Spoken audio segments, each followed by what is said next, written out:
ਜੀ ਆਇਆਂ ਨੂੰ ਪਿਆਰੇ ਵਿਦਿਆਰਥੀਓ 10th class the science the book the chapter number 3 metals and naan metals ਉਸਦੇ ਨੋਟਸ ਨੂੰ ਕੰਟੀਨਿਊ ਕਰਦੇ ਹੋਏ ਬੱਚਿਓ ਆਓ ਉਸ ਚੈਪਟਰ ਦਾ ਮਤਲਬ ਕਿ notes the 5th part and last part ਕਰੀਏ।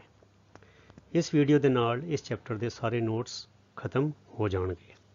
ਸੋ ਤੁਸੀਂ ਆਪਣੀ ਨੋਟਬੁੱਕ ਲੈ ਲਓ, ਪੈਨ ਲੈ ਲਓ।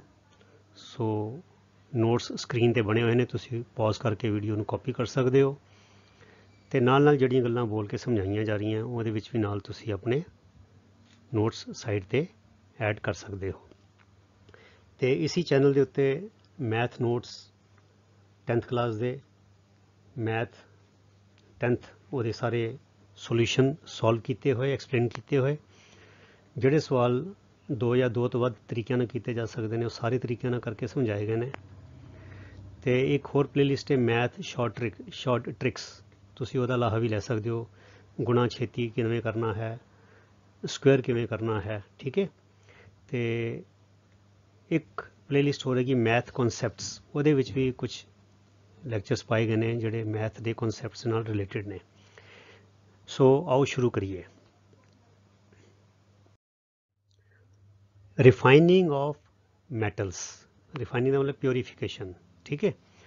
ਸੋ ਐਕਸਟ੍ਰੈਕਸ਼ਨ ਆਫ ਮੈਟਲਸ ਅਸੀਂ ਪਹਿਲੇ ਵੀਡੀਓ ਵਿੱਚ ਪੜ੍ਹ ਚੁੱਕੇ ਹਾਂ ਕਿ how the extraction methods are used, reduction reactions are used, and depending upon the status of the metal in the activity series different methods are used। ਆਕਸਾਈਡਸ ਨੂੰ ਹੀਟਿੰਗ ਕਰਕੇ ਤੇ ਫਿਰ ਜਿਹੜੇ ਸਲਫਾਈਡਸ ਕਾਰਬੋਨੇਟਸ ਉਹਨਾਂ ਨੂੰ ਰੋਸਟਿੰਗ ਕੈਲਸੀਨੇਸ਼ਨ ਕਰਕੇ ਤੇ ਆਲਸੋ ਥਰੂ ਇਲੈਕਟ੍ਰੋਲਿਸਿਸ ਆਲਸੋ, ਠੀਕ ਹੈ। ਉਹਦੇ ਬਾਰੇ ਵੀ ਥੋੜੀ ਇਲੈਕਟ੍ਰੋਲਿਸਿਸ ਦਾ ਬਰੀਫਲੀ ਮੈਂ ਤੁਹਾਨੂੰ ਦੱਸਿਆ ਸੀਗਾ। ਸੋ ਹੁਣ ਦੇਖੀਏ refining of metals. The metals produced by various reduction processes, reduction ਕਿਉਂਕਿ ਦੇਖੋ ਜਿਹੜਾ ਮੈਟਲ ਹੈ ਉਹਨੂੰ ਆਕਸਾਈਡ ਤੋਂ ਰਿਮੂਵ ਕਰ ਦਿੱਤਾ ਜਾਂਦਾ ਤੇ then it is known as ਮਤਲਬ ਕਿ ਉਹ ਰਿਡਕਸ਼ਨ ਪ੍ਰੋਸੈਸ ਹੈਗਾ, ਠੀਕ ਹੈ। ਦੇ ਕੰਟੇਨ ਇੰਪਿਉਰਿਟੀਜ਼, ਉਹਦੇ ਵਿੱਚ ਤੇ ਇੰਪਿਉਰਿਟੀਜ਼ ਹੁੰਦੀਆਂ which need to be removed to obtain pure metals। ਜੋ ਮੈਟਲ ਐਕਸਟਰੈਕਟ ਕੀਤੇ ਜਾਂਦੇ ਨੇ ਉਹ ਪਿਓਰ ਨਹੀਂ ਹੁੰਦੇ, ਫਿਰ they have to be further refined। The most common method for this purpose is electrolytic refining। ਜਿਹੜਾ ਮੈਥਡ ਯੂਜ਼ ਕੀਤਾ ਜਾਂਦਾ ਹੈ ਉਹ ਇਲੈਕਟ੍ਰੋਲਾਈਟਿਕ ਰਿਫਾਈਨਿੰਗ ਕਿਹਾ ਜਾਂਦਾ ਹੈ। ਇਸੇ ਕਰਕੇ ਪਹਿਲੇ ਵੀਡੀਓ ਵਿੱਚ ਮੈਂ ਇਲੈਕਟ੍ਰੋਲਿਸਿਸ ਦੇ ਬਾਰੇ ਥੋੜਾ ਬਰੀਫਲੀ ਤੁਹਾਨੂੰ ਜਾਣਕਾਰੀ ਦਿੱਤੀ ਸੀਗੀ so that it is easier to understand how electrolytic refining works, ਠੀਕ ਹੈ। In this process the impure metal, ਇਹ ਚੀਜ਼ ਨੂੰ ਤੁਸੀਂ ਇਹ ਚੰਗੀ ਤਰ੍ਹਾਂ ਕੰਠ ਕਰ ਲੈਣਾ ਹੈ। The impure metal is made the anode, ਠੀਕ ਹੈ, and a thin strip of pure metal is made the cathode। मैं इदा याद रखे बच्चों, impure I is also vowel and anode A is also vowel। so IA impure anode, impure metal ਜਿਹੜਾ ਹੈ ਉਹ anode ਬਣੇਗਾ ਤੇ pure metal ਜਿਹੜਾ ਹੈਗਾ ਉਹ cathode ਬਣੇਗਾ, ਠੀਕ ਹੈ। and solution of that metal salt, ਜੋ metal ਹੈ ਉਹਦਾ ਹੀ salt ਲੈ ਕੇ वो इलेक्ट्रोलाइट बनाया जाएगा, ठीक है। A solution of the metal salt is used as an electrolyte। On passing the current through the electrolyte, so when those electrodes are connected to DC current, DC supply, ਤੇ ਕੀ ਹੁੰਦਾ ਹੈ the pure metal from the anode dissolves into the electrolyte। impure metal ਵਿੱਚੋਂ pure metal ਜਿਹੜਾ ਹੈ anode is impure metal, ਉਹ ਚ ਜਿਹੜਾ section ਜਿਹੜੇ atoms pure metal ਦੇ ਨੇ they keep dissolving in the electrolyte and from the electrolyte the pure metal keeps getting deposited at the cathode, ठीक है। आओ इस तरह चलिए आगे। Same amount of pure metal from the electrolyte is deposited at the cathode, ठीक है। जिन्ना amount anode तो release ਹੁੰਦਾ है उन्ना ही amount cathode ਤੇ deposit ਹੁੰਦਾ ਜਾਂਦਾ है। The soluble impurities, ਜਿਹੜੀਆਂ impurities ਘੁਲਣਸ਼ੀਲ ਨੇ, soluble ਨੇ, they go down into the solution, they go into the solution ਚ ਘੁਲ ਜਾਂਦੀਆਂ। and the insoluble, ਜਿਹੜੀ ਘੁਲਣਸ਼ੀਲ ਨਹੀਂ ਹੈਗੀਆਂ, insoluble ਹੈਗੇ ਨੇ, they settle down at the bottom of the anode, anode ਦੇ ਥੱਲੇ ਇਕੱਠੀਆਂ ਹੁੰਦੀਆਂ ਰਹਿੰਦੀਆਂ and are known as anode mud। so what is anode mud? anode mud is nothing but the insoluble impurities, ਠੀਕ ਹੈ। ਸੋ ਰਿਐਕਸ਼ਨਸ ਕਿਹੜੀ ਹੁੰਦੀਆਂ ਬੱਚੇ ਦੇਖੋ, at anode ਅਸੀਂ ਇਹ ਕਾਪਰ ਦਾ ਲੈ ਕੇ ਚੱਲ ਰਹੇ ਹਾਂ, at cathode ਕਾਪਰ ਦੇ 2 ions cations they get attracted towards the cathode. At cathode they pick up 2 electrons. So when cations and 2 electrons, 2 negative charges and 2 positive charges, they neutralize each other and they give you copper atom, which is what we said that the metal is getting deposited at the cathode. So cathode ਤੇ pure copper is getting deposited. ਹੁਣ anode ਕੀ ਕਰ ਰਿਹਾ ਹੈ? Anode copper ਜਿਹੜਾ ਹੈ it is releasing impure, मतलब कि impure anode ਵਿੱਚੋਂ ਜਿਹੜਾ copper ਹੈ it is releasing 2 electrons. 2 electrons ਛੱਡ ਦਿੱਤੇ ਉਹਨੇ. So what is happening? When it gives up 2 electrons at the anode, it gives us copper cations. Positively charged copper ions ਬਣ ਜਾਂਦੇ ਨੇ which enter into the electrolyte. Electro ਜਿਹੜਾ ਇਹ ਹੈਗਾ ਇਹ electrolyte ਚ enter ਕਰਦਾ ਹੈ ਤੇ ਇੱਥੋਂ ਦੀ ਫਿਰ cathode ਤੇ ਜਾ ਕੇ deposit ਹੋ ਜਾਂਦਾ ਹੈ. So whatever amount is being released by anode, it enters the electrolyte. The same amount is getting deposited at the cathode. ठीक है? फिर कहते many metals such as zinc, copper, tin, nickel, silver, gold, etc. are refined by this method. So a method electrolytic refining ਜਿਹੜਾ ਹੈ ਇਹ these metals ਲਈ ਇਹ ਵਾਲੇ metals ਲਈ refining ਲਈ use ਕੀਤਾ ਜਾਂਦਾ ਹੈ. ਠੀਕ ਹੈ? ਆਓ ਹੁਣ ਇਹਨੂੰ ਡਾਇਗਰਾਮ ਜੋ ਤੁਹਾਡੀ ਕਿਤਾਬ ਵਿੱਚ ਵੀ ਹੈ ਮੈਂ ਇੱਥੇ ਬਣਾ ਦਿੱਤਾ ਤੁਹਾਡੇ ਲਈ, ਉਹਨੂੰ ਵੀ ਦੇਖ ਕੇ ਤੁਹਾਨੂੰ ਹੋਰ ਜਲਦੀ ਸਮਝ ਆ ਜਾਏਗਾ. ਇਹ ਡਾਇਗਰਾਮ ਦੀ ਪ੍ਰੈਕਟਿਸ ਕਰ ਲੈਣੀ ਬੱਚਿਓ, ਇਸ ਕਰਕੇ ਮੈਂ ਆਪ ਹੀ ਬਣਾਇਆ ਤੁਹਾਡੇ ਲਈ ਤਾਂ ਕਿ ਤੁਹਾਨੂੰ ਵੀ ਪ੍ਰੇਰਣਾ ਮਿਲੇ. ਇੱਥੇ ਮੈਂ ਇੱਕ ਇੱਥੇ you can make a pile of, ਇੱਥੇ ਡਾਰਕ ਜਿਹਾ ਬਣਾ ਦਿਓ, ਦੈਟ ਇਜ਼ ਐਨੋਡ ਮਡ, ਉਹ ਮੈਂ ਬਣਾਉਣੀ ਭੁੱਲ ਗਿਆ. ਇੱਥੇ ਐਨੋਡ ਮਡ ਬਣਾ ਲੈਣਾ, ਇੱਥੇ ਇਸ ਤਰ੍ਹਾਂ ਕਰਕੇ ਨਾ ਜਸਟ ਮੇਕ ਅ ਪਾਈਲ, ਇੱਕ ਢੇਰੀ ਜਿਹੀ ਬਣਾ ਲੈਣਾ. that is the insoluble impurities which is known as anode mud. ਹੁਣ ਦੇਖੋ ਬੱਚਿਓ ਇਹ ਕੰਟੇਨਰ ਹੈਗਾ ਹੈ ਨਾ, ਇਹ ਕੰਟੇਨਰ ਹੈਗਾ, ਇਹਦੇ ਵਿੱਚ ਇਹ ਸੋਲੂਸ਼ਨ ਹੈਗਾ metal salt which is copper sulfate, anode which is impure copper. ठीक है? and it is cathode which is pure copper. Cathode is connected to the negative terminal of the battery or cell. ठीक है? and anode is connected to the positive terminal of the positive ਹੈਗਾ, ਇਹ negative ਹੈਗਾ, ਇਹ switch ਹੈਗਾ key. ਠੀਕ ਹੈ? ਸੋ ਇੱਥੋਂ ਦੀ ਦੇਖੋ ਇਲੈਕਟ੍ਰੋਨ ਗਏ negative terminal ਤੋਂ, electrons go and they go to cathode. ਠੀਕ ਹੈ? ਹੁਣ ਇਟ ਮੀਨਸ ਇੱਥੇ cathode ਤੇ electrons ਹੈਗੇ ਨੇ, the exchange of electrons is taking place only at the surface.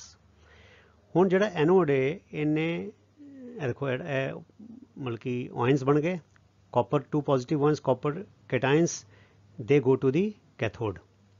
they take 2 electrons ਜੋ ਤੁਹਾਨੂੰ reaction ਵਿੱਚ ਸਮਝਾਇਆ. ਠੀਕ ਹੈ? copper 2 plus 2 electrons they become copper. so copper ਇੱਥੇ deposit ਹੋਈ ਜਾ ਰਿਹਾ cathode ਤੇ. ਠੀਕ ਹੈ? ਹੁਣ ਜਿਹੜੇ copper 2 ions ਗਏ ਤੇ electrolyte ਵਿੱਚ copper 2 ions ਘਟ ਗਏ ਉਸ ਹਿਸਾਬ ਦੇ ਨਾਲ, ਸੋ ਉਹ ਬੈਲੈਂਸ ਕਿਸ ਤਰ੍ਹਾਂ ਮੇਨਟੇਨ ਕੀਤਾ ਜਾ ਰਿਹਾ ਹੈ? ਜੋ anode ਹੈ it is releasing the 2 copper cations into the solution.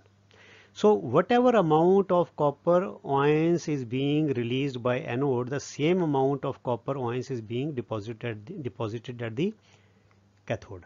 ਜਿੰਨਾ ਇਧਰੋਂ ਨਿਕਲੀ ਜਾ ਰਿਹਾ, ਸੋ impure anode ਵਿੱਚੋਂ ਸਾਰਾ copper ਨਿਕਲੀ ਜਾ ਰਿਹਾ ਤੇ pure copper ਜਿਹੜਾ already pure copper ਹੈ ਉਹ ਤੇ deposit ਹੋਈ ਜਾ ਰਿਹਾ. ਸੋ ਇਹਦਾ ਮਤਲਬ ਕੀ ਹੋਇਆ ਕਿ ਜਿਹੜਾ ਇਹ impure anode ਸੀ ਇਧਰੋਂ ਦੀ ਸਾਰਾ copper ਕੱਢ ਕੇ ਅਸੀਂ ਇਹ pure ਕਰ ਲਿਆ. It means it has been refined. It means the anode has been refined. ठीक है? anode चो copper pure copper ਕੱਢ ਕੇ ਅਸੀਂ copper ਤੇ ਇਕੱਠਾ ਕਰ ਲਿਆ ਤੇ ਉਹ ਕਿਸ ਤਰ੍ਹਾਂ use ਕੀਤਾ? we use the pure copper as cathode and impure copper as anode. ठीक है? ਹੁਣ ਦੇਖੋ ਬੱਚਿਓ ਇਹ ਜਿਹੜੇ ਇਲੈਕਟ੍ਰੋਨ ਨੇ ਇਹ ਦੋ ਛੱਡ ਰਿਹਾ ਨਾ ਇੱਥੇ, ਇਹ ਦੇਖੋ it has become copper cations. it means it has released the 2 electrons. so 2 electron ਇੱਥੇ ਚਲੇ ਗਏ, ਇਹ ਸਾਈਕਲ ਬਣੀ ਜਾ ਰਿਹਾ, electrons ਇੱਧਰ ਗਏ, ਇਲੈਕਟ੍ਰੋਨਸ ਉਹਨੇ ਲੈ ਲਏ, ਇੱਥੇ ਇਲੈਕਟ੍ਰੋਨਸ ਤਿਆਰ ਹੋਏ, ਫਿਰ ਇਲੈਕਟ੍ਰੋਨਸ ਇੱਥੋਂ ਗਏ, ਸੋ ਇੱਥੋਂ ਦੀ ਕੈਟਾਇਨਸ ਇੱਧਰ ਗਏ, ਇੱਥੋਂ ਦੀ ਕੈਟਾਇਨਸ ਇੱਥੋਂ ਦੀ ਬਾਹਰ ਆਏ. ਸੋ ਐਨੋਡ ਤੋਂ ਕੈਟਾਇਨਸ ਆ ਰਹੇ ਨੇ ਤੇ ਸੋਲੂਸ਼ਨ ਚੋਂ ਕੈਟਾਇਨਸ ਕੈਥੋਡ ਤੇ ਜਾ ਰਹੇ ਨੇ. ਸੋ ਜਦ ਐਨੋਡ ਤੋਂ ਕੈਟਾਇਨਸ ਬਣਦੇ ਨੇ ਤੇ 2 ਇਲੈਕਟ੍ਰੋਨਸ ਆਰ ਰਿਲੀਜ਼ਡ ਵਿਚ ਗੋ ਹੇਅਰ. ਠੀਕ ਹੈ? ਤੇ ਜਿਹੜਾ ਕੈਟਾਇਨਸ ਇੱਥੇ ਜਾਂਦੇ ਨੇ ਤੇ ਜਿਹੜੇ 2 ਇਲੈਕਟ੍ਰੋਨ ਇੱਥੇ ਆਏ ਸੀਗੇ, 2 ਇਲੈਕਟ੍ਰੋਨ ਲੈ ਲਏ ਤੇ ਉਹ copper ਕੈਟਾਇਨਸ plus 2 electrons they turn into neutral copper atom. So this is how this cycle is repeated ਤੇ ਜਿਹੜਾ anode ਹੈ ਉਹ purify ਹੋ ਕੇ ਉਹਦਾ ਕਾਪਰ ਹੈ ਜਿਹੜਾ ਹੈ ਉਹ ਇੱਥੇ ਡਿਪੋਜ਼ਿਟ ਸਾਡੇ ਕੋਲ ਪਿਓਰ ਫਾਰਮ ਵਿੱਚ ਆ ਜਾਂਦਾ ਹੈ। So this is how the ਇਲੈਕਟ੍ਰੋਲਾਈਟਿਕ refining is carried out. ਠੀਕ ਹੈ, ਆਓ ਅੱਗੇ ਚਲੀਏ ਹੁਣ। ਇਹ ਬੜਾ ਇੰਪੋਰਟੈਂਟ ਸੀ ਬੱਚਿਓ, ਇਹਨੂੰ ਚੰਗੀ ਤਰ੍ਹਾਂ ਪੜ੍ਹ ਲੈਣਾ। ਬੜਾ ਸਿੰਪਲ ਜਿਹਾ ਇੱਕ ਪੈਰਾਗ੍ਰਾਫ ਲਿਖਣਾ ਪਏਗਾ ਤੇ ਡਾਇਗਰਾਮ ਬਣਾਉਣਾ ਪਏਗਾ। ਠੀਕ ਹੈ, ਕੋਰੋਜਨ ਦੀ ਗ੍ਰੈਜੂਅਲ ਵੇਅਰਿੰਗ ਅਵੇ। ਵੇਅਰਿੰਗ ਹੁੰਦਾ ਬੱਚਿਓ ਘਿਸਣਾ, ਖਰਾਬ ਹੋਣਾ, ਖਤਮ ਹੋਣਾ। ਠੀਕ ਹੈ, ਉਹਨੂੰ ਕਹਿੰਦੇ ਵੇਅਰਿੰਗ ਅਵੇ। ਵੇਅਰਿੰਗ ਅਵੇ ਕਿਸੇ ਚੀਜ਼ ਦਾ ਉਹਦੀ ਵੈਲਿਊ ਘਟ ਜਾਣੀ, ਖਰਾਬ ਹੋ ਜਾਣੀ, ਉਹਨੂੰ ਕਹਿੰਦੇ ਵੇਅਰਿੰਗ ਅਵੇ। ਦੀ ਗ੍ਰੈਜੂਅਲ ਬਣੇ slowly, step by step. The gradual wearing away of some metal surfaces by chemical action when exposed to moist air। moist ਦੀ ਜਗ੍ਹਾ ਤੁਸੀਂ humid ਵੀ ਲਿਖ ਸਕਦੇ ਹੋ। why moist air? because air can be dry। dry air ਵਿੱਚ corrosion ਨਹੀਂ ਹੋਏਗਾ, so air has to be moist। ਅਰਥਾਤ ਉਹ 'ਚ ਵਾਟਰ ਵੇਪਰ ਵੀ ਹੋਣੇ ਚਾਹੀਦੇ ਨੇ ਤੇ ਆਕਸੀਜਨ ਵੀ ਹੋਣੀ ਚਾਹੀਦੀ ਹੈ। ਠੀਕ ਹੈ, for long period of time is called corrosion। silver articles when exposed to air they react with sulfur in the air। air sulfur ਵੀ ਹੁੰਦੀ ਹੈ because sulfur dioxide is there and to form a black coating of silver sulfide। so they make silver sulfide। silver sulfide is black in color। तो ਚਾਂਦੀ ਜਿਹੜੇ ਬਾਹਰ ਪਈ ਰਹੇਗੀ ਤੇ ਦੇਖੋ ਕੁਝ ਮਹੀਨਿਆਂ ਬਾਅਦ ਉਹਦੇ ਉੱਤੇ ਕਾਲੇ ਰੰਗ ਦੀ ਪਰਤ ਜੰਮ ਜਾਏਗੀ। ਉਹ ਕਾਲੇ ਰੰਗ ਦੀ ਪਰਤ ਕੀ ਹੈਗੀ ਹੈ? It is nothing, that black coating is nothing but silver sulphide and this reaction is known as corrosion. ਠੀਕ ਹੈ, ਇਸੇ ਤਰ੍ਹਾਂ ਕਾਪਰ ਦਾ ਤੁਸੀਂ ਭਾਂਡਾ ਲੈ ਲਓ, ਕਾਪਰ ਦੀ ਕੋਈ ਪੱਤੀ ਲੈ ਲਓ, ਚਮਕਾ ਕੇ ਕਦਮ ਰੱਖ ਦਿਓ ਕੁਝ ਮਹੀਨਿਆਂ ਲਈ। So copper reacts with moist carbon dioxide, ਹਵਾ ਵਿੱਚ ਕਾਰਬਨ ਡਾਈਆਕਸਾਈਡ ਵੀ ਹੈ in the air and slowly loses its shiny brown surface and gains a green coat of copper carbonate. ਉੱਤੇ ਹਰੇ ਰੰਗ ਦੀ ਪਰਤ ਜੰਮ ਜਾਏਗੀ। ਉਹ ਹਰੇ ਰੰਗ ਦੀ ਪਰਤ ਕੀ ਹੈ? It is nothing but copper carbonate. this is again an example of corrosion and why it has happened? because copper has reacted with carbon dioxide in the air। so these are two examples। आगे और देखिए, iron, the most common which we are all aware of। iron when exposed to moist air for a long time acquires a coating of brown flaky। ਚੂਰ ਭੂਰ ਜੀ ਬਣ ਜਾਂਦੀ ਹੈ, flakes ਬਣ ਜਾਂਦੇ ਨੇ, ਛਿਲਕੇ ਜੇ ਬਣ ਜਾਂਦੇ ਨੇ ਬਰਾਊਨ ਰੰਗ ਦੇ, ਉਹਨੂੰ ਕਿਹਾ ਜਾਂਦਾ ਜੰਗ, ਰਸਟ। ਠੀਕ ਹੈ, iron ਰਸਟਸ in the presence of both air and moisture. ਹਵਾ ਵੀ ਚਾਹੀਦੀ ਹੈ ਤੇ ਗਿੱਲਾਪਨ ਵੀ ਚਾਹੀਦਾ। ਠੀਕ ਹੈ, iron does not rust if either of the to is absent. Iron ਅਗਰ ਡਰਾਈ ਏਅਰ ਹੈ, ਤੁਸੀਂ ਉਹ 'ਚ ਕੋਈ ਸਿਲਿਕਾ ਜੈਲ ਪਾ ਦਿਓ, ਕੈਲਸ਼ੀਅਮ ਕਲੋਰਾਈਡ ਪਾ ਦਿਓ ਵਾਤਾਵਰਣ ਵਿੱਚ ਜਿੱਥੇ ਹਵਾ ਬਿਲਕੁਲ ਸੁੱਕੀ ਰਵੇ, then iron will not rust. ਠੀਕ ਹੈ, ਇਸੇ ਤਰ੍ਹਾਂ ਜੇ ਤੁਸੀਂ ਉਹਨੂੰ ਹਵਾ ਦੀ ਸਪਲਾਈ, ਆਕਸੀਜਨ ਦੀ ਸਪਲਾਈ ਕੱਟ ਦਿਓ, ਠੀਕ ਹੈ, ਤੇ ਬੇਸ਼ੱਕ ਪਾਣੀ ਵਿੱਚ ਪਾ ਦਿਓ, then also iron will not rust। so for rusting iron needs the presence of both oxygen that is air as well as moisture। यह बहुत ज़रूरी है। ठीक है, आगे चलिए। prevention of corrosion। how can we prevent corrosion? मतलब देखो बच्चों, corrosion prevent करने का तरीका की है कि जो ऑक्सीजन की सप्लाई है ਉਹਨੂੰ ਉਹਦਾ ਲਿੰਕ ਤੋੜ ਦਿਓ, ਆਕਸੀਜਨ ਦੇ ਨਾਲ ਕੰਟੈਕਟ ਉਹਦਾ ਖਤਮ ਕਰ ਦਿਓ। So the rusting of iron can be prevented by painting. ਜਦੋਂ ਤੁਸੀਂ ਪੇਂਟ ਕਰਾਂਗੇ ਤੇ ਉਹ ਕੀ ਹੋ ਗਿਆ? Paint has formed a barrier between air and the iron, ਤੇ ਉਹਨਾਂ ਨਹੀਂ ਹੋਏਗਾ। ਗੈਲਵੇਨਾਈਜ਼ਿੰਗ, ਗੈਲਵੇਨਾਈਜ਼ਿੰਗ ਤੁਹਾਨੂੰ ਦੱਸ ਚੁੱਕੇ ਹਾਂ ਕਿ ਇਹ galvanising is nothing but coating of iron or steel with a layer of zinc. ਠੀਕ ਹੈ, ਹੁਣ ਜ਼ਿੰਕ ਨੇ ਕੀ ਕੀਤਾ? After galvanising the zinc has been coated and zinc forms a barrier between iron and air. ਠੀਕ ਹੈ, ਉਹਨਾਂ rusting ਨਹੀਂ ਹੋਏਗੀ। ਗਰੀਸਿੰਗ, ਅਗਰ ਤੁਸੀਂ ਗਰੀਸਿੰਗ ਕਰ ਦਿਓ, ਆਇਲਿੰਗ ਕਰ ਦਿਓ, ਉੱਤੇ ਤੇਲ ਲਗਾ ਦਿਓ, they also act as a barrier and they do not allow the iron to come in contact with air। chrome plating, chromium ਹੈਗਾ, chrome plating ਕੀਤੀ ਜਾ ਸਕਦੀ ਹੈ। anodizing ਜੋ ਅਸੀਂ ਪਹਿਲੇ ਵੀਡੀਓ ਵਿੱਚ ਗੱਲ ਕਰ ਚੁੱਕੇ ਹਾਂ। ਠੀਕ ਹੈ, ਔਰ making alloys, we can make some alloys also। alloys ਦਾ ਅਗਲੇ ਸੈਕਸ਼ਨ ਵਿੱਚ ਆਏਗਾ, ਉਹ ਵੀ ਕਵਰ ਕਰਾਂਗੇ what are alloys। so galvanization is coating of steel and iron with a thin layer of zinc to prevent them from rusting। so this is how rusting can be prevented because rusting is a very costly affair। bridges, gates, railway coaches, so many metal structures made of iron, they rust and they cause losses which go in billions of rupees। ਅਰਬਾਂ ਖਰਬਾਂ ਕਰੋੜਾਂ ਰੁਪਇਆਂ ਵਿੱਚ ਇਹਦਾ ਖਰਚਾ ਹੁੰਦਾ ਹੈ। ਸੋ ਜਿਹੜਾ ਕੋਰੋਜਨ ਜਿਹੜਾ ਹੈਗਾ, ਰਸਟਿੰਗ ਹੈਗੀ ਹੈ, ਇਹਦਾ ਬਹੁਤ ਜ਼ਿਆਦਾ ਲਾਸ ਹੁੰਦਾ ਹੈ।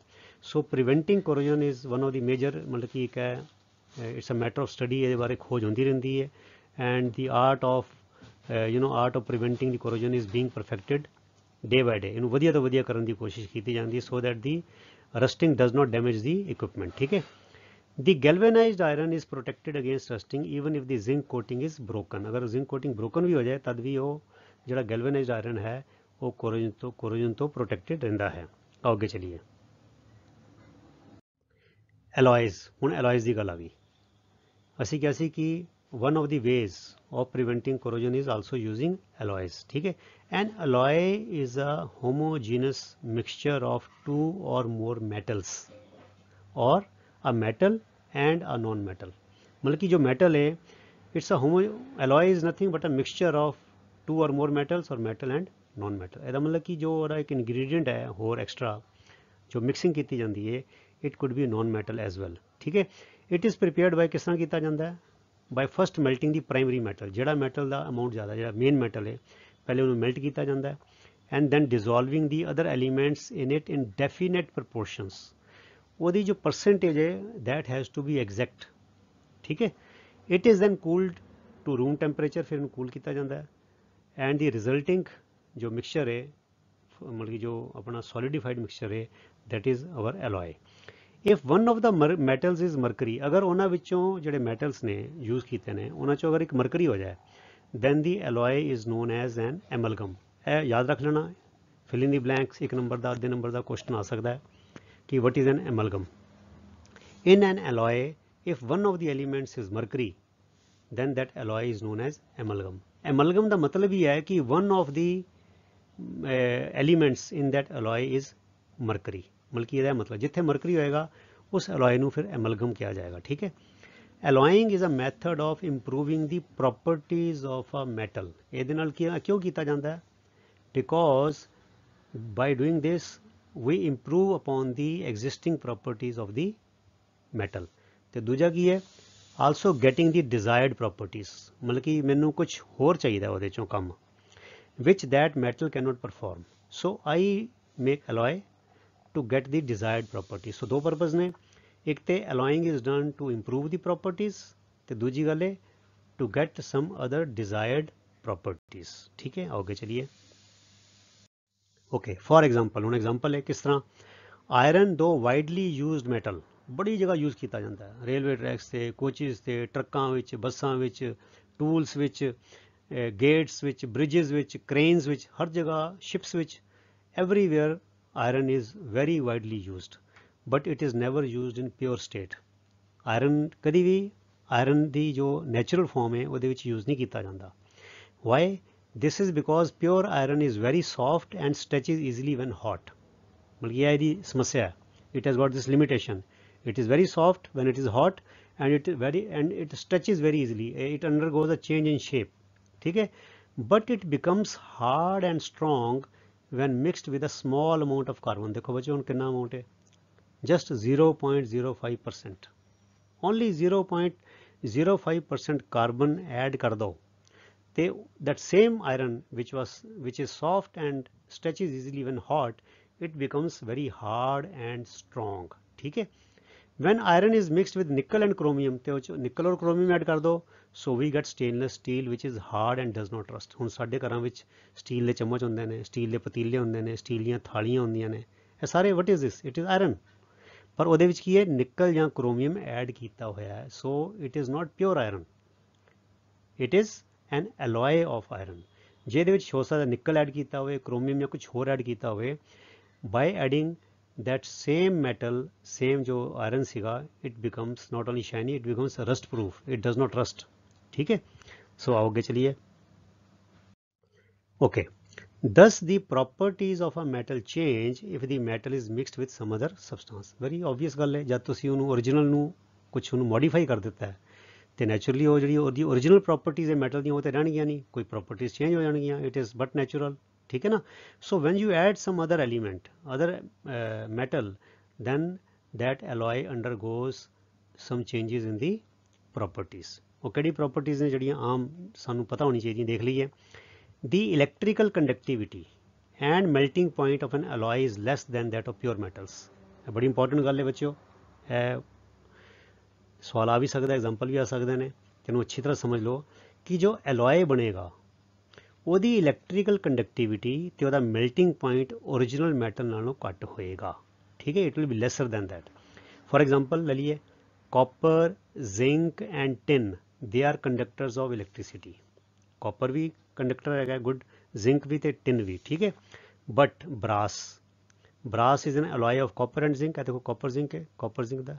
and bronze alloy of copper and tin. ਇਹ copper zinc tin है ਤੇ ਇੱਥੇ ਵੀ देखो copper and zinc ਤੇ ਇੱਥੇ copper and tin ਹੈਗਾ.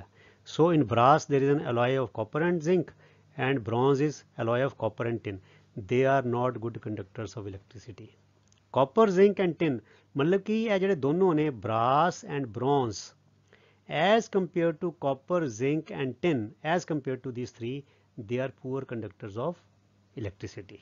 They are not as good conductors of electricity as copper, zinc and tin are.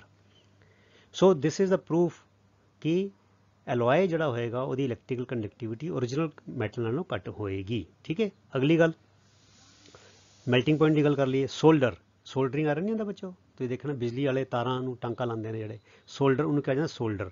N alloy it is ਨਾ ਸ਼ੋਲਜਰ. ਆਈ ਨਹੀਂ ਹੈਗਾ ਇੱਥੇ ਬੱਚੋ, ਆਈ ਹੋ ਜਾਏਗਾ ਤੇ ਫੌਜੀ ਜਿਹੜਾ ਵਾਸਤੇ ਹੁੰਦਾ, ਇੰਗਲਿਸ਼ ਦਾ ਵਰਡ ਹੈਗਾ ਉਹ. ਸੋ ਹੈਗਾ SOLDER. It is the name of the alloy. ਇਹ ਖਿਆਲ ਰੱਖਣਾ ਬੱਚੋ, ਆਈ ਨਹੀਂ ਲਗਾਉਣਾ, ਉਹ ਹੋ ਜਾਂਦਾ ਸ਼ੋਲਜਰ.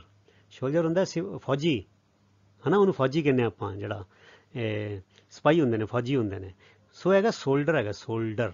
It is an alloy of lead and tin, PB lead and tin SN.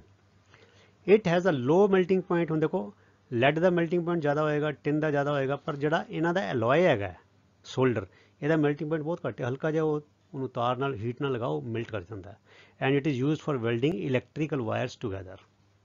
ਇਹ ਜਿਹੜੇ ਬਿਜਲੀ ਦੇ ਟਾਂਕੇ ਲਾਏ ਜਾਂਦੇ ਨੇ ਨਿੱਕੇ ਨਿੱਕੇ ਸਰਕਿਟਸ ਵਿੱਚ, ਜਾਂ ਜਿੱਲੇ ਉਹ ਤੁਸੀਂ ਦੇਖੋ ਬੱਚੇ ਜਿਹੜੇ ਦੁਕਾਨਾਂ ਵਾਲੇ ਹੁੰਦੇ ਨੇ, ਜਿਹੜੇ ਮਿਕਸੀ ਠੀਕ ਕਰਦੇ ਨੇ, ਬਿਜਲੀ ਦਾ ਕੰਮ ਕਰਦੇ ਨੇ, ਜਾਂ ਹੋਰ ਰਿਪੇਅਰਿੰਗ ਦਾ ਕੰਮ ਕਰਦੇ ਨੇ, ਉਹ ਹਮੇਸ਼ਾ ਤੁਸੀਂ ਦੇਖੋ ਉਹ ਸੋਲਡਰਿੰਗਾਂ ਨੂੰ ਲੈ ਕੇ ਕੁਛ ਨਾ ਕੁਛ ਟਾਂਕੇ ਲਗਾ ਰਹੇ ਹੁੰਦੇ ਨੇ. ਸੋ ਉਹ ਕਿਹੜੀ ਤਾਰ ਜਿਹੜੀ ਹੁੰਦੀ ਹੈ, ਬੜੀ ਆਰਾਮ ਨਾਲ ਤਾਰ ਮੁੜ ਜਾਂਦੀ ਹੈ, ਬੜੇ ਆਰਾਮ ਨਾਲ, ਬੜੀ ਸੌਫਟਲੀ ਹੁੰਦੀ ਹੈ. So this is nothing but solder and it is an alloy of lead and tin. ਠੀਕ ਹੈ. ਆਓ ਅੱਗੇ ਚਲੀਏ. ਹੁਣ ਪਿਓਰ ਗੋਲਡ, ਇਹਦਾ ਵੀ ਇੱਕ ਹੁਣ ਲਾਸਟ ਐਗਜ਼ਾਮਪਲ ਲੈ ਲਈਏ. Pure gold known as 24 carat gold. ठीक है. इज़ वेरी सॉफ्ट, बड़ा ही सॉफ्ट है. It is therefore not suitable for making jewellery. ਇਹਦੀ ਸ਼ੇਪ ਹੀ ਨਹੀਂ ਦਿੱਤੀ ਜਾ ਸਕਦੀ ਹੈ, ਸੌਫਟ ਹੋ ਕੇ ਪਿਘਲ ਜਾਏਗਾ, ਸ਼ੇਪ ਹੀ ਚੇਂਜ ਹੋ ਜਾਏਗੀ. ਚੂੜੀਆਂ ਨੈਕਲੈਸ ਕੁਝ ਬਣਾਉਣਾ ਇਹਦੇ ਬਣਨਗੇ ਨਹੀਂ. ਠੀਕ ਹੈ. It is not suitable for making jewellery. It is made hard by alloying it with either silver or copper. So ਇਹਨੂੰ ਹਾਰਡ ਕੀਤਾ ਜਾਂਦਾ ਤਾਂ ਕਿ ਇਹਨੂੰ ਸ਼ੇਪ ਦਿੱਤੀ ਜਾ ਸਕੇ, ਡਿਜ਼ਾਈਨ ਬਣਾਇਆ ਜਾ ਸਕੇ, ਕਿਉਂਕਿ 24 कैरेट गोल्ड ਦੇ ਨਾਲ ਡਿਜ਼ਾਈਨ ਨਹੀਂ ਬਣਾਇਆ ਜਾ ਸਕਦਾ. ਸੋ ਇਹ ਸਿਲਵਰ ਜਾਂ ਕਾਪਰ ਐਡ ਕੀਤਾ ਜਾਂਦਾ ਹੈ. ਸੋ ਜਨਰਲੀ ਇਨ ਇੰਡੀਆ, ਵੈਸੇ ਯੂਰਪ ਵਿੱਚ 18 कैरेट गोल्ड ਯੂਜ਼ ਕੀਤਾ ਜਾਂਦਾ ਜੁਐਲਰੀ ਲਈ, ਪਰ ਇੰਡੀਆ ਵਿੱਚ ਸਾਡੇ ਇੰਡੀਅਨਸ ਲੋਕਾਂ ਨੂੰ ਸੋਨੇ ਨਾਲ ਜ਼ਿਆਦਾ ਪਿਆਰ ਹੈਗਾ. So 22 carat gold is used for making ornaments. ornaments ਉਹਨਾਂ ਦੇ ਗਹਿਣੇ, jewelry. It means that 22 parts of pure gold is alloyed with 2 parts of either copper or silver.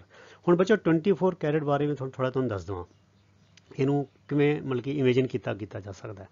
24% ਦਾ ਮਤਲਬ ਹੈ ਬੱਚਿਓ 100%. ਬਸ ਇਹ it's you can say it's a way of defining the purity of gold. ਮਤਲਬ ਕਿ ਜਿਵੇਂ ਮੈਂ ਕਹਿੰਦਾ 24 कैरेट गोल्ड, ਇਹਦਾ ਮਤਲਬ ਹੈ 100% ਗੋਲਡ, ਉਹ 'ਚ ਕੁਛ ਨਹੀਂ ਹੈਗਾ. ਤੇ ਜੇ ਮੈਂ ਕਹਾਂ 22 कैरेट गोल्ड, ਤੇ ਕਿੰਨੇ ਪਰਸੈਂਟ ਗੋਲਡ ਹੋ ਗਿਆ? ਇਹਦਾ ਮਤਲਬ ਹੈ 22/24 into 100, ਤੇ ਆ ਜਾਏਗਾ ਤੁਹਾਡਾ 90.67 ਕੁਛ ਇਸ ਤਰ੍ਹਾਂ ਆ ਜਾਏਗਾ. ਠੀਕ ਹੈ. 91 ਜਾਂ 90.67 ਆ ਜਾਏਗਾ. ਜੇ ਤੁਸੀਂ ਕਰਕੇ ਦੇਖੋ, ਤੁਹਾਡੀ ਮੈਥ ਦੀ ਪ੍ਰੈਕਟਿਸ ਹੋ ਜਾਏਗੀ. 91.67% ਆ ਜਾਏਗਾ. ਇसी तरह ਜੇ ਅਗਰ 18 कैरेट गोल्ड ਲੈ ਲਈਏ तो कितने परसेंट हो गया? ਹੁਣ देखो 18/24 into 100, 18 ਕਿੰਨਾ ਹੋ ਗਿਆ ਤੇ upon 24, 6 × 18, 6 × 24, 3/4. So 3/4 is how much? 75%. So 18 carat gold ਦਾ ਮਤਲਬ ਹੈਗਾ ਕਿ this is 75% प्योर गोल्ड. ਤੇ 22 कैरेट गोल्ड ਦਾ ਮਤਲਬ ਕਿੰਨਾ ਹੈ? 91.67% प्योर गोल्ड. That's all. ਹੋਰ ਕੋਈ ਇਹ 'ਚ ਜ਼ਿਆਦਾ ਕਹਾਣੀ ਨਹੀਂ ਹੈਗੀ. ਪਰ ਇਹਨਾਂ ਨੇ ਜੋ ਇੱਕ ਰਿਵਾਜ ਚੱਲਦਾ ਆ ਰਿਹਾ, ਇਹ 100% ਗੋਲਡ ਨਹੀਂ ਕਹਿੰਦੇ, ਇਹ 24 कैरेट गोल्ड ਕਹਿ ਦਿੰਦੇ ਆ. It is a way of saying. ਜਿੱਦਾਂ ਅਸੀਂ ਕਹਿੰਦੇ ਡਜ਼ਨ ਨੂੰ ਅਸੀਂ 12 ਕਹਿ ਦਿੰਦੇ ਹਾਂ. ਸੋ ਕੋਈ 12 ਕਹਿ ਦੇਵੇ, ਹੁਣ ਮੈਂ ਕਹਾਂ 3 ਡਜ਼ਨ, ਸੋ 3 ਡਜ਼ਨ ਮੈਨੇ ਕਿੰਨਾ? 12 ਦੀ 36, ਕੋਈ 36 ਕਹਿ ਦੇਗਾ ਤੇ ਕੋਈ 3 ਡਜ਼ਨ ਕਹਿ ਦੇਗਾ. ਸੋ ਗੱਲ ਤਾਂ ਇੱਕੋ ਹੀ ਹੈਗੀ ਹੈ. ਸੋ ਚਾਹੇ ਤੁਸੀਂ 24 कैरेट गोल्ड ਕਹਿ ਦਿਓ ਜਾਂ ਤੁਸੀਂ 100% गोल्ड कह दो, गल एक ही है। पर जो एक ट्रेंड बनया हुआ है, जो एक रिवाज है, जो अपना market which in the field of gold जो यूज़ किया जाता यूनिट, वो है 24 कैरेट गोल्ड है। मैं ਤੁਹਾਨੂੰ ਦੱਸਿਆ ਕਿ ਤੁਸੀਂ ਕਨਫਿਊਜ਼ ਨਾ ਹੋਵੋ ਕਿ ਇਹ ਕੋਈ ਖਾਸ ਗੱਲ ਨਹੀਂ ਹੈਗੀ। ਸੋ 24 कैरेट ਦਾ ਮਤਲਬ ਹੈ ਸਿੰਪਲੀ ਮੀਨਸ 100%। ਸੋ 22 कैरेट ਜੇ ਪੁੱਛਿਆ ਵੀ ਕਿੰਨਾ ਪਿਓਰ ਹੈਗਾ, ਸੋ ਇਹਨਾਂ ਵਿੱਚ 22 ਪਾਰਟਸ ਤੇ ਗੋਲਡ ਹੈਗੇ ਨੇ, 2 ਪਾਰਟਸ ਕੁਛ ਹੋਰ ਹੋਣਗੇ। ਤੇ ਜੇ ਪਰਸੈਂਟੇਜ ਵਿੱਚ ਕੈਲਕੂਲੇਟ ਕਰਨਾ ਹੈ 22/24 into 100 ਕਰ ਦਿਓ, 91.67% ਹੈ। ਜੇ 18 कैरेट गोल्ड ਹੈਗਾ ਤੇ 18/24 ਕਰ ਦਿਓ, ਗੁਣਾ 100 ਕਰ ਦਿਓ, है ना। सो 18 वाली 6 थी 18, 24 6 चौक 24, 3/4 गुना 100 which is 75%। So simple. So प्यारे विद्यार्थियों, with this we come to the end of this video and also to this chapter. अगले वीडियोज़ ਵਿੱਚ ਅਸੀਂ इसी एक्सरसाइज ਦੇ इन टैक्सट क्वेश्चंस ਉਹਦੇ ਆਨਸਰਸ ਤੇ ਫਿਰ ਉਸ ਤੋਂ ਬਾਅਦ ਇਸ ਚੈਪਟਰ ਦੀ ਜੋ ਐਕਸਰਸਾਈਜ਼ਸ ਹੈਗੀਆਂ ਉਹਦੇ ਕੁਐਸਚਨਸ ਤੇ ਉਹਦੇ ਆਨਸਰਸ ਤੁਹਾਡੇ ਲਈ ਛੇਤੀ ਹੀ ਲੈ ਕੇ ਆਵਾਂਗੇ। ਸੋ ਅਗਲੀ ਵੀਡੀਓ ਤੱਕ ਲਈ ਗੁੱਡ ਬਾਏ। ਤੁਹਾਡਾ ਸਾਰਿਆਂ ਦਾ ਬਹੁਤ ਬਹੁਤ ਧੰਨਵਾਦ। ਰੱਬ ਰਾਖਾ। Thank you very much. God bless you all.